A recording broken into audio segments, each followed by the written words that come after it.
तो जो पहला प्रश्न है आज का, तो इसमें पूछा गया है हिंदी साहित्य के इतिहास लेखन की परंपरा का सूत्रपात किसने किया था।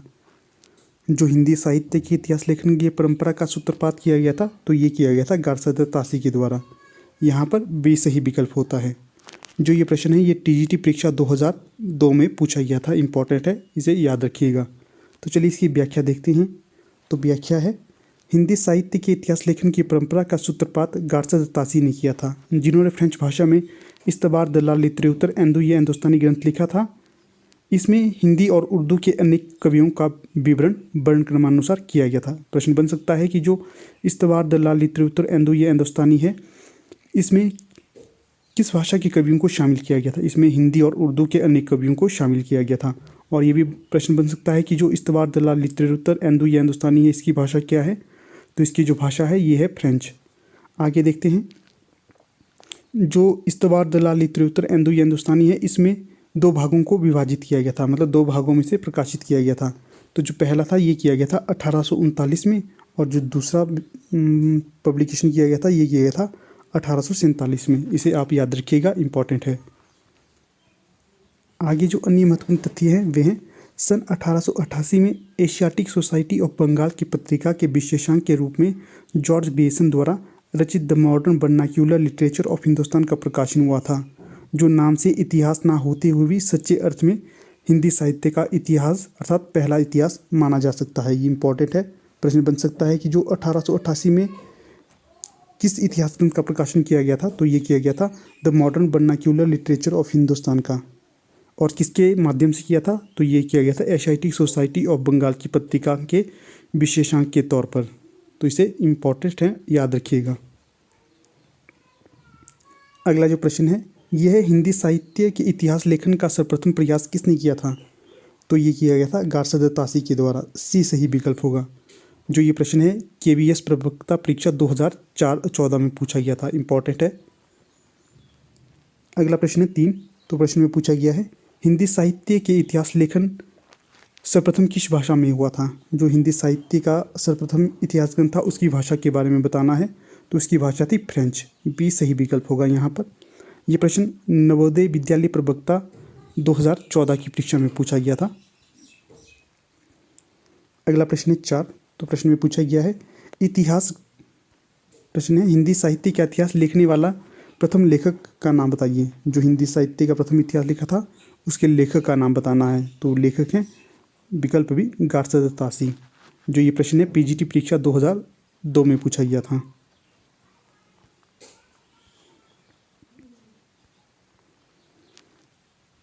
अगला प्रश्न है 5। तो प्रश्न में पूछा गया है कालक्रमानुसार लिखा गया हिंदी साहित्य का प्रथम इतिहास ग्रंथ है। तो ये होगा विकल्प D the modern vernacular literature of Hindustan. D सही विकल्प होगा यहाँ पर। ये प्रश्न आश्रम पद्धति प्रवक्ता परीक्षा 2009 में पूछा गया था।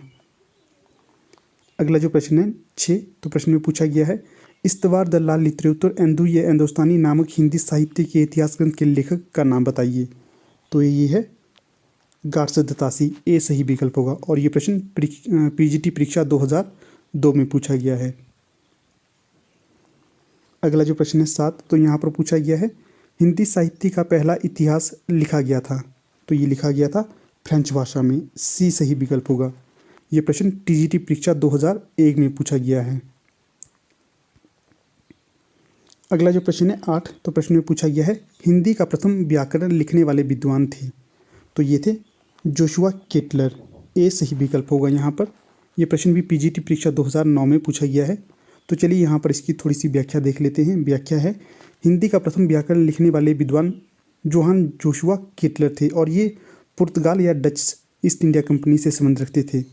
इनको ईस्ट इंडिया कंपनी अर्थात डच ईस्ट इंडिया कंपनी के द्वारा राजदूत बनाकर भारत भेजा गया था। उन्होंने अपने देशवासियों को भारत में व्यावसायिक सुविधा की दृष्टि से हिंदी का सामान्य ज्ञान कराने के लिए व्याकरण की पुस्तक हिंदुस्तानी ग्रामर लिखा था। इनकी जो जोशुआ केटलर की पुस्तक का जो नाम पूछा जा सकता है, इसका नाम होगा हिंदुस्तानी ग्रामर। इसे इन्होंने 1715 में प्रकाशित किया था। इस ग्रामर की रचना डच भाषा में की गई थी। प्रश्न बन सकता है कि किस भाषा का है। तो यह है डच भाषा का। डॉक्टर ग्रियर्सन ने अपने ग्रंथ लिंग्विस्टिक सर्वे ऑफ इंडिया में इस पुस्तक का तथा उसके लेखक का संक्षिप्त परिचय दिया है। सन 1943 में पंडित किशोरीदास वाजपेयी का ब्रजभाषा व्याकरण प्रकाशित हुआ और इसी के साथ व्याकरण लेखन में नई चेतना का संचार हुआ। इसके बाद वाजपेयी जी की अच्छी हिंदी का नमूना 1948, ब्रजभाषा का प्रथम व्याकरण 1949, हिंदी निरुक्तक 1949 तथा हिंदी शब्दानुशासन 1958 प्रकाशित हुआ था। इसे आप याद रखिएगा।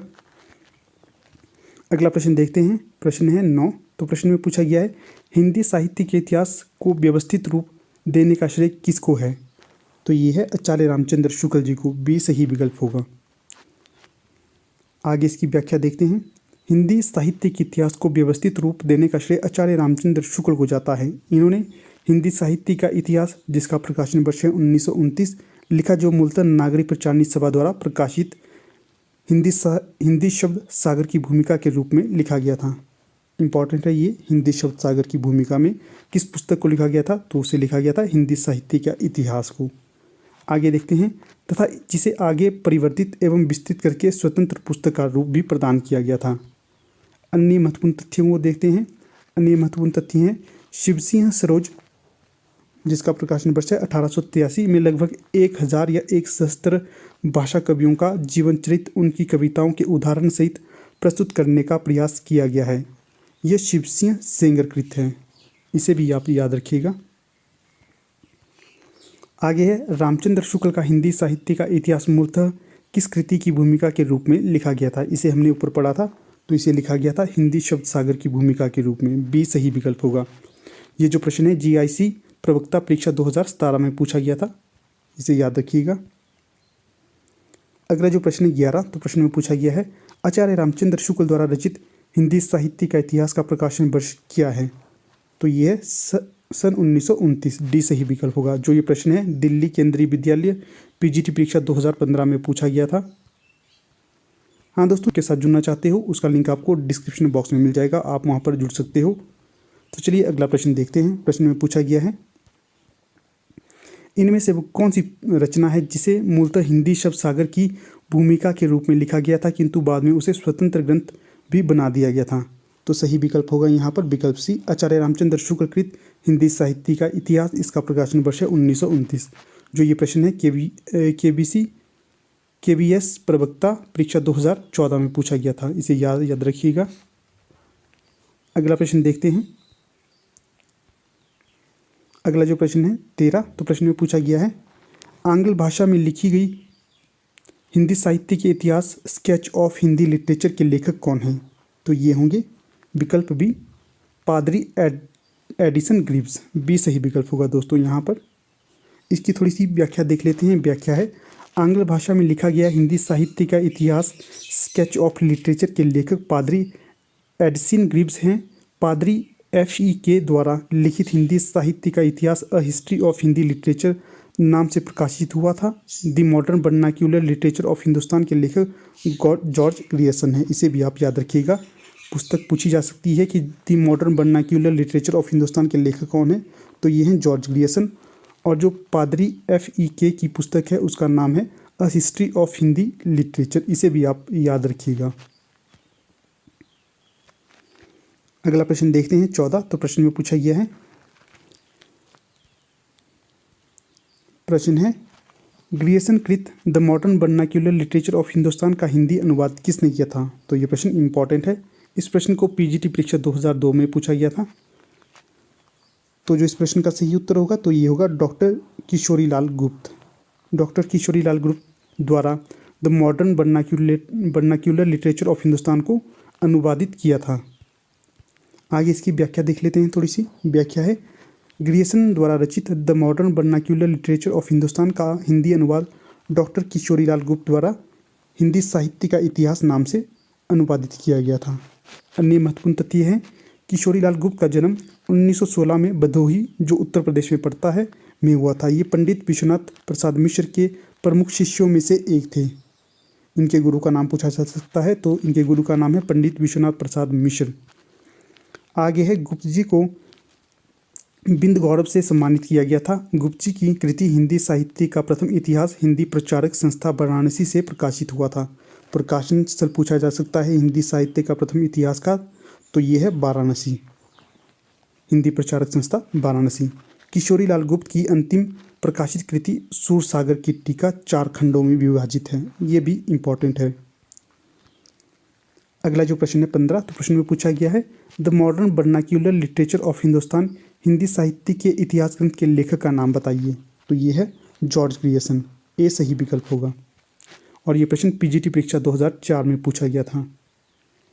अगला जो प्रश्न है 16, तो प्रश्न में पूछा गया है the modern vernacular literature of Hindustan के लेखक हैं। तो ये हैं जॉर्ज ग्रियर्सन। सी सही विकल्प होगा। और ये प्रश्न दिल्ली केंद्रीय विद्यालय पीजीटी परीक्षा 2015 में पूछा गया था। अगला प्रश्न देखते हैं। प्रश्न संख्या है 17।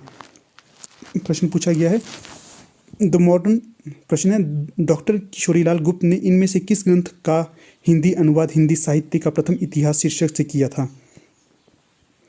तो सही विकल्प होगा दोस्तों यहाँ पर विकल्प B the modern vernacular literature of Hindustan. B सही विकल्प होगा।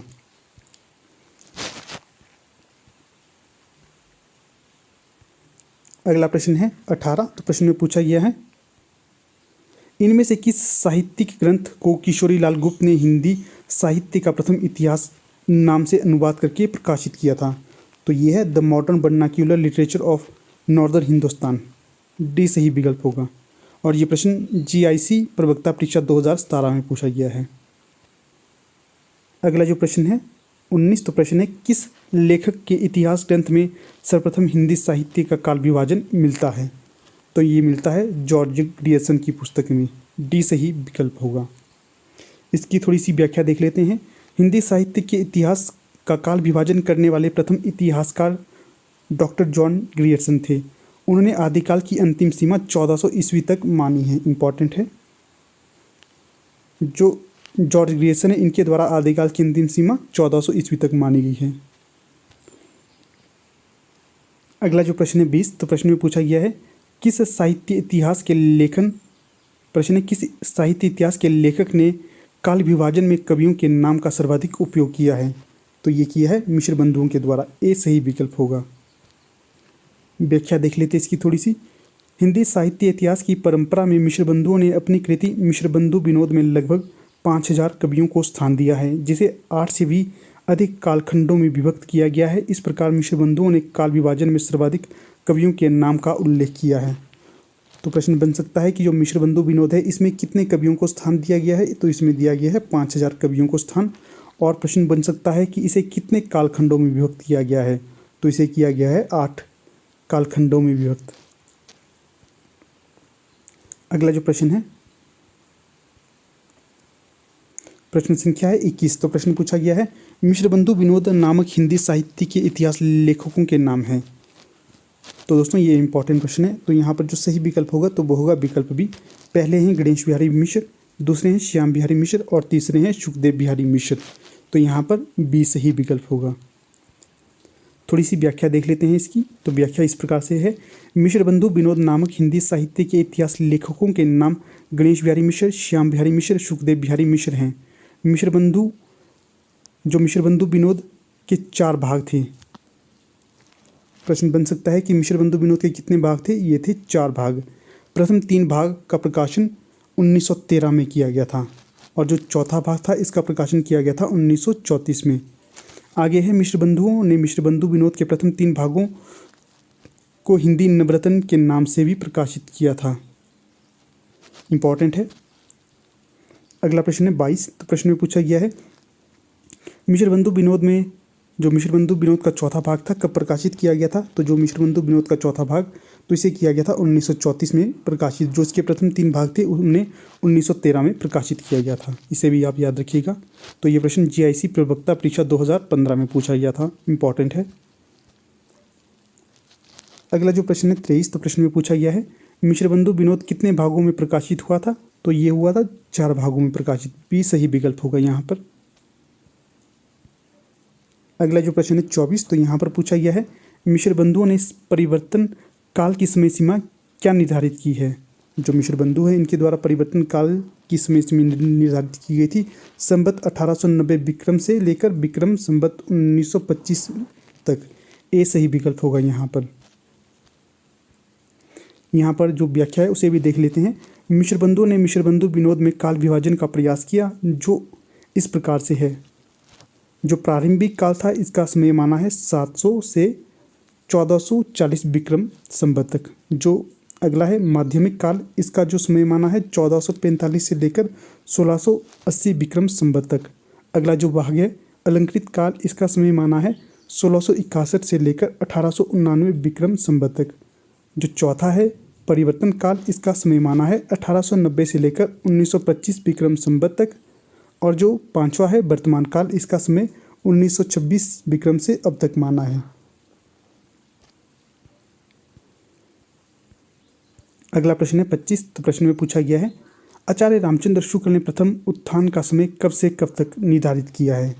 तो ये किया गया है 1868 से लेकर 1893 ईस्वी तक। सी सही विकल्प होगा यहाँ पर। इसकी व्याख्या देख लेते हैं। आचार्य रामचंद्र शुक्ल ने प्रथम उत्थान का समय 1868 से लेकर 1893 ईस्वी तक माना है तथा द्वितीय उत्थान का समय 1893 से लेकर 1918 ईस्वी तक माना है। भारतेंदु हरिश्चंद्र का प्रभाव भाषा और साहित्य दोनों पर बड़ा गहरा पड़ा। उन्होंने जिस प्रकार हिंदी गद्य को परिमार्जित किया उससे बहुत ही सरल, मधुर और स्वच्छ रूप प्रदान किया। उसी प्रकार हिंदी साहित्य को भी नए मार्ग में लाकर खड़ा कर दिया। उनके भाषा संस्कार की महत्ता को सब लोगों ने मुक्त कंठ से स्वीकार किया है और वे वर्तमान हिंदी गद्य के प्रवर्तक माने जाते हैं। इंपॉर्टेंट है दोस्तों। अगला देख लेते हैं प्रश्न। अगला प्रश्न है 26। तो प्रश्न में पूछा गया है आचार्य रामचंद्र शुक्ल ने हिंदी साहित्य का इतिहास के आधुनिक गद्य साहित्य परंपरा के परिवर्तन के अंतर्गत प्रथम उत्थान की कालावधि निर्धारित की है। तो ये की गई है विक्रम संवत 1925 से लेकर 1950 तक। बी सही विकल्प होगा यहाँ पर।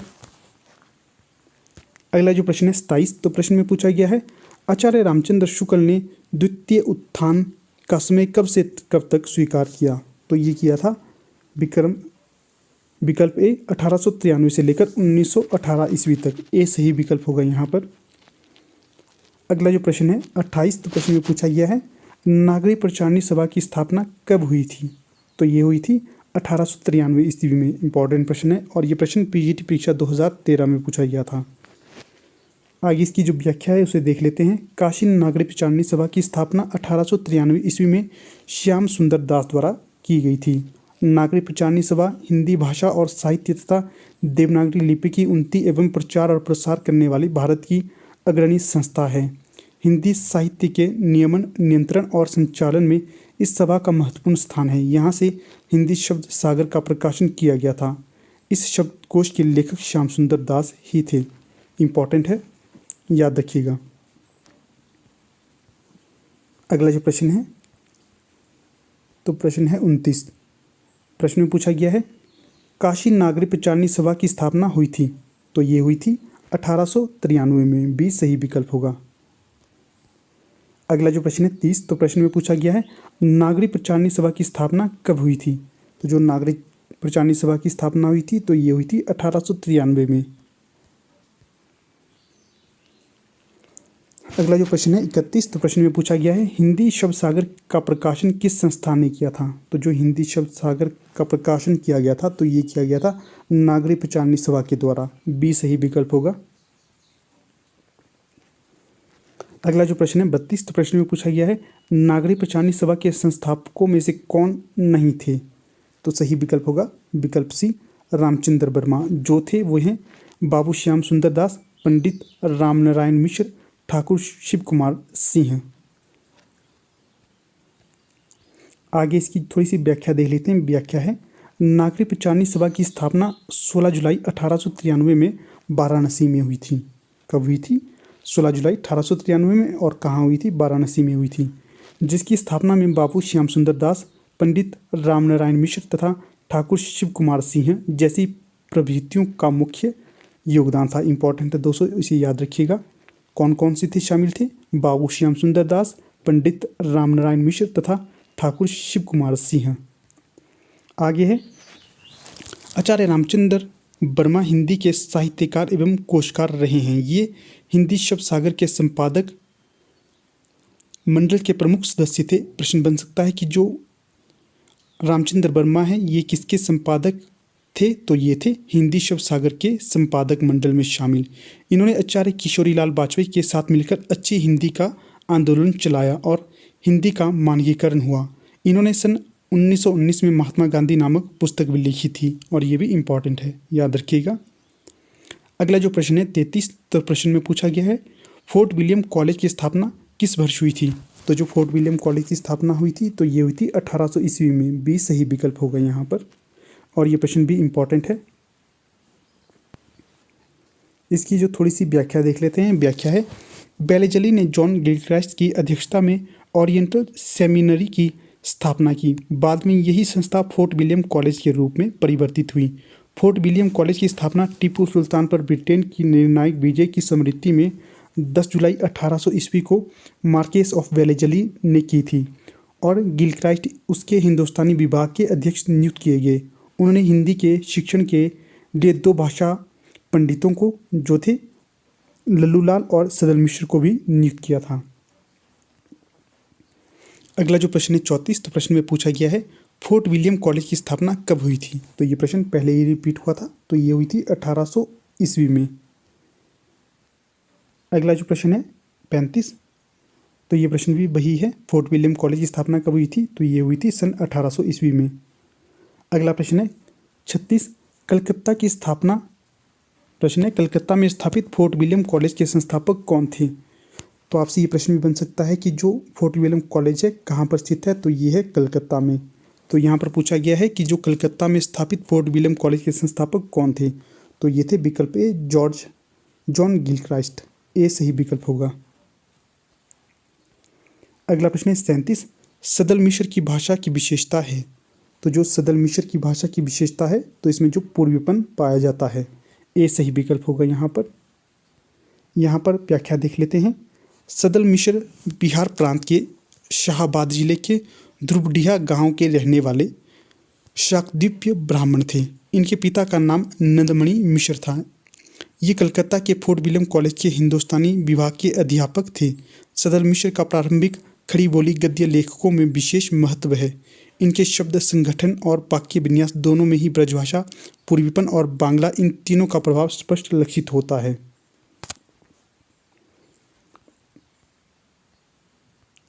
आगे जो अन्य महत्वपूर्ण तथ्य उन्हें भी देख लेते हैं। आधुनिक काल में जिस भाषा में हिंदी गद्य लिखा गया या लिखा जा रहा है वह है खड़ी बोली गद्य। अगला है आचार्य रामचंद्र शुक्ल ने खड़ी बोली गद्य का प्रारंभ अकबर के दरबारी कवि गंग द्वारा लिखित चंद छंद वर्णन की महिमा से माना है। इसे भी आप याद रखिएगा, इंपॉर्टेंट है। आगे है सदल मिश्र हिंदी के प्रथम गद्यकार हैं। सदल मिश्र की 2 गद्य कृतियाँ प्रसिद्ध हैं। एक है नासिकेतोपाख्यान या चंद्रावती, इसका जो प्रकाशन वर्ष 1803 है, और दूसरा है रामचरित और इसका जो प्रकाशन वर्ष है ये है 1806। आगे है रामचंद्र शुक्ल के अनुसार सदल मिश्र ने व्यवहारोपयोगी भाषा लिखने का प्रयत्न किया है। आगे है श्याम सुंदर दास ने तत्कालीन गद्य लेखकों में इंशा अल्लाह खां के बाद दूसरा स्थान सदल मिश्र को ही प्रदान किया। अगला है लल्लू लाल जी की रचना प्रेम सागर में ब्रजभाषा का प्रभाव दृष्टिगोचर होता है तथा शैली आख्यात्मक है।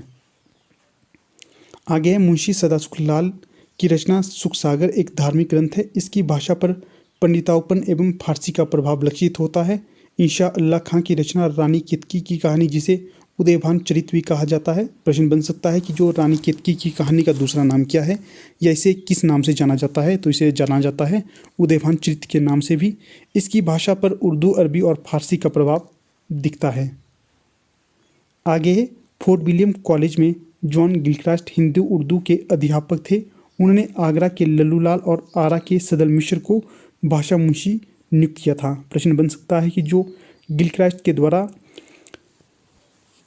किन किन लोगों को भाषा मुंशी नियुक्त किया था। एक था लल्लूलाल और दूसरे थे सदल मिश्र। और यहाँ से ये प्रश्न भी बन सकता है कि लल्लूलाल का संबंध कहाँ से था। तो जो लल्लूलाल का संबंध था ये था आगरा से और जो सदल मिश्र का संबंध था आरा से। आगे है सदल मिश्र की अन्य कृतियाँ हैं फुलन के बिछाने, सोनम के थंब, चहुदिसी बरते थे, बाजने लगा, कांदती है आदि। ये इनकी रचनाएं मानी जाती है। अगला जो प्रश्न है, लल्लू जी लाल का सर्वाधिक प्रसिद्ध ग्रंथ कौन सा है? जो लल्लू जी लाल का सर्वाधिक प्रसिद्ध ग्रंथ है तो वो है प्रेम सागर, बी सही विकल्प होगा यहाँ पर। अगला जो प्रश्न है, प्रेम सागर किसकी रचना है? जो प्रेम सागर है ये है लल्लू लाल की रचना, बी सही विकल्प होगा यहाँ पर। अगला प्रश्न देखते हैं। प्रश्न है, रानी केतकी की कहानी के लेखक कौन है? जो कहानी है रानी केतकी की कहानी, इसके लेखक के बारे में बताना है। जो इसके लेखक हैं ये हैं इंशा अल्लाह खां, सी सही विकल्प होगा। अगला जो प्रश्न है 41, रानी केतकी की कहानी के रचनाकार के नाम के बारे में बताया है तो ये है इंशा अल्लाह खां, सी सही विकल्प होगा। अगला जो प्रश्न है 42, तो प्रश्न है, निम्नलिखित में से कौन फोर्ट विलियम कॉलेज में हिंदी के अध्यापक थे? तो ये थे विकल्प बी सदल मिश्र। अगला प्रश्न है 43, तो प्रश्न में पूछा गया है, इनमें से कौन कलकत्ता के फोर्ट विलियम कॉलेज से संबंध थे? तो ये थे विकल्प ए लल्लू लाल। आगे है प्रश्न संख्या 44, तो प्रश्न में पूछा गया है, नासिकेतोपाख्यान के लेखक कौन हैं? जो नासिकेतोपाख्यान के लेखक हैं ये हैं सदल मिश्र, ए सही विकल्प रहेगा।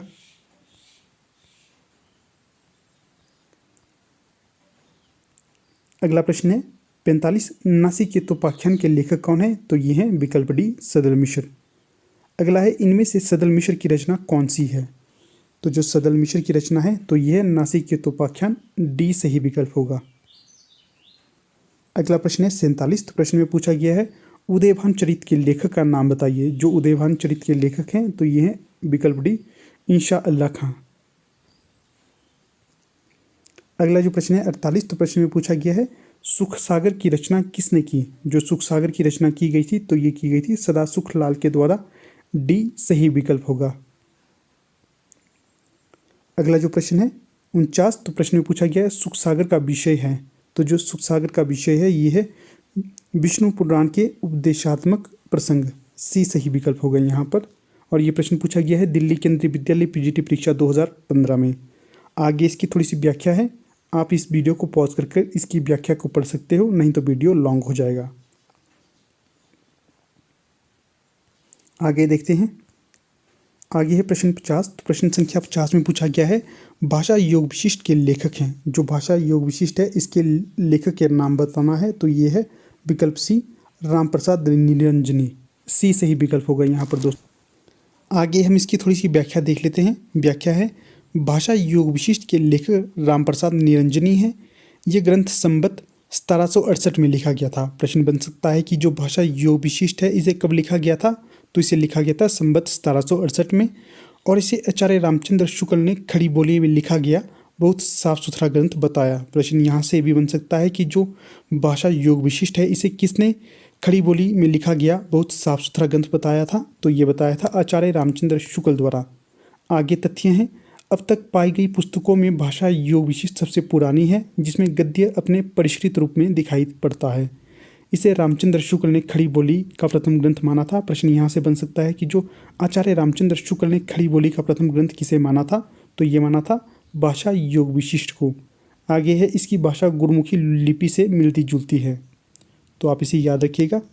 अगला प्रश्न है 51, तो प्रश्न है, योग विशिष्ट के लेखक कौन हैं? तो जो भाषा योग विशिष्ट है इसके लेखक है विकल्प बी राम प्रसाद निरंजनी, इसे आपने ऊपर देख लिया था। अगला जो प्रश्न है 52, खड़ी बोली की प्रथम रचना कौन सी है? जो खड़ी बोली की प्रथम रचना मानी जाती है तो ये है विकल्प बी नासिकेतोपाख्यान, बी सही विकल्प होगा यहाँ पर। आगे थोड़ी सी व्याख्या है, आप इसे देख लेना वीडियो को पॉज करके। हम आगे बढ़ते हैं, नहीं तो वीडियो काफ़ी लंबा हो जाएगा। आगे दोस्तों थोड़ी सी व्याख्या है, आप इस वीडियो को पॉज करके इस व्याख्या को पढ़ सकते हो। हम आगे बढ़ते हैं। आगे प्रश्न 53, तो प्रश्न में पूछा गया है, खड़ी बोली में जो खड़ी शब्द है इसका सर्वप्रथम प्रयोग किसने किया? तो ये किया था सदल मिश्र के द्वारा, ए सही विकल्प होगा। आगे जो व्याख्या है, नरेंद्र कोहली ने अपनी पुस्तक व्यंग्य गाथा में लिखा है कि पंडित लल्लू जी लाल ने खड़ी बोली में गद्य का लेखन किया। फोर्ट विलियम कॉलेज में ही खड़ी बोली का नामकरण हुआ। खड़ी बोली के नामकरण का श्रेय गिलक्राइस्ट एवं सदल मिश्र को दिया जाता है। 1803 में खड़ी बोली का प्रयोग भाषा के रूप में पहली बार हुआ था? इसे भी आप याद रखिएगा। अगला जो प्रश्न है 54, तो प्रश्न में पूछा गया है खड़ी बोली का प्रयोग किसके द्वारा किया गया था? जो खड़ी बोली का प्रयोग किया गया था, विकल्प सी जॉन गिलक्राइस्ट के द्वारा। सी सही विकल्प होगा यहाँ पर। अगला जो प्रश्न है 55, तो प्रश्न में पूछा गया है आधुनिक हिंदी साहित्य के इतिहास में राजा द्वय के नाम से विख्यात 2 रचनाकार हैं। तो ये होंगे दोस्तों विकल्प सी राजा लक्ष्मण सिंह और राजा शिव प्रसाद सितारे हिंद। सी सही विकल्प होगा यहाँ पर। आगे जो व्याख्या है इसे देख लेते हैं। फारसी पढ़े लिखे लोगों ने जनभाषा को फारसी शब्दों से बोझिल कर दिया। इस खेमे का नेतृत्व कर रहे थे राजा शिव प्रसाद सितारे हिंद। इसकी प्रतिक्रिया में कुछ लोगों ने भाषा में संस्कृत शब्दों की भरमार कर दी। इस वर्ग के नेता थे राजा लक्ष्मण सिंह।